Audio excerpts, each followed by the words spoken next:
Hey everyone, today I'm going to be talking about Priest of Bones by Peter McLean. This is the first book in the War for the Rose Throne Quartet. Now my buddy Jordan has been trying to get me to read this series for probably about a year now.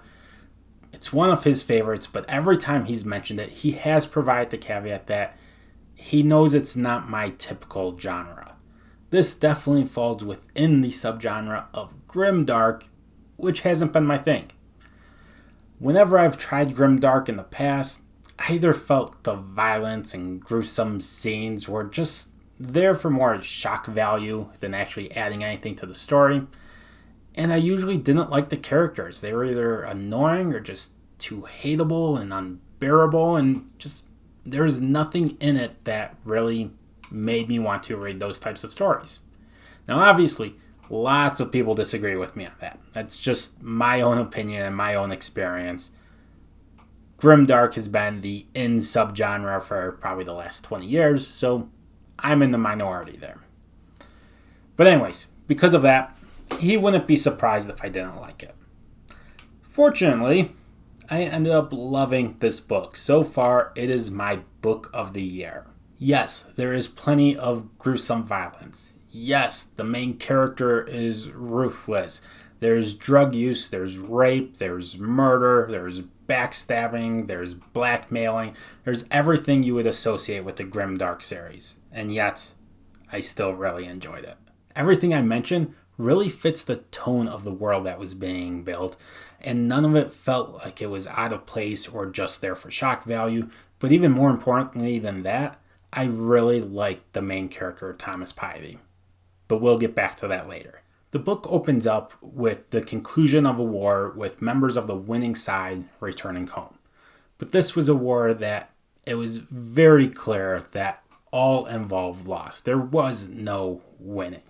This was already a tough world to begin with, where you had crime lords that kind of ran their territories, and over them you had governors and police forces that were corrupt, and really they weren't much more than just a bigger, stronger, better funded, more respected crime syndicate themselves, where the crime lords would just bribe them to be left alone.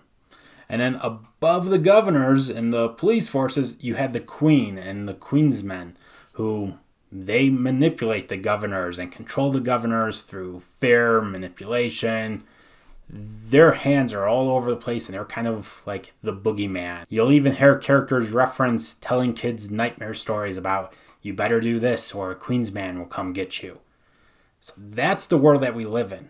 Now take a whole bunch of tough men and women who went to war, saw horrific things, are coming back with PTSD and more trauma, and are just more scarred and mentally and emotionally damaged than they were when they left to begin with.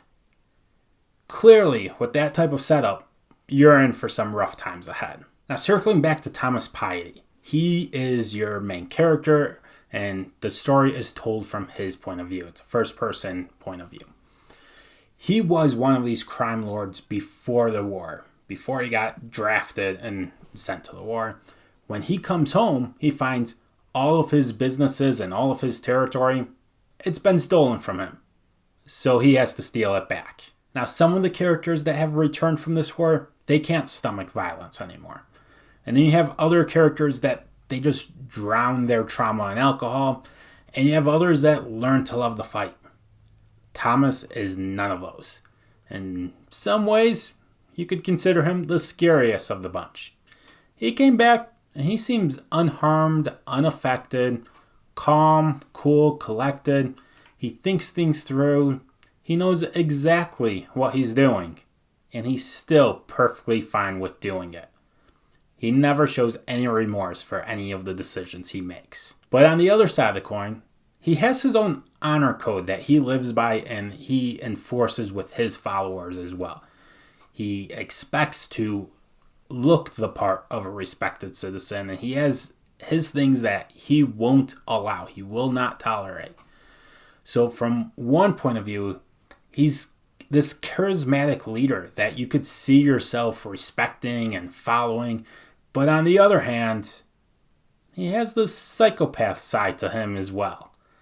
So you put those two together, and he is a fascinating person to see the world through, and maybe my favorite narrative voice I've read in fantasy. As for the rest of his crew, you have some characters where it's inspiring the loyalty that they show and the honor that they live with. And then you have other characters that just seem too pure for this world. You have some just plain hateable characters. And then you have some characters that they're just downright scary. So you put that whole group together, combined with this charismatic yet psychopathic leader, and it's just one heck of a story. Now, the one element to this story that I feel like it didn't excel at, still good, just didn't excel, was the plot. A crime lord trying to take back his territory isn't the most inspiring story out there. But with that said, it's clear this is just the beginning and there's going to be a lot more to come. After all, the series is titled War for the Rose Throne, not War for that one street in the underground. So I expect the plot to get better as the series progresses. Some other things I want to quickly mention is that there is a surprising amount of humor in this book that I really enjoyed. The focus on mental health I felt was really well done. And John Lee, who I had only previously heard narrate historical fiction, I thought he did an excellent job. So I do recommend the audiobook if that's something you're interested in. So factoring all that in, I ended up giving the book a 5-star rating and a score of 86 out of 100. And like I said, it's my favorite book so far this year. So let me know in the comments, have you read this book and what did you think? And if you haven't read it yet, does this sound like a book that might be interesting to you? And until next time, bye.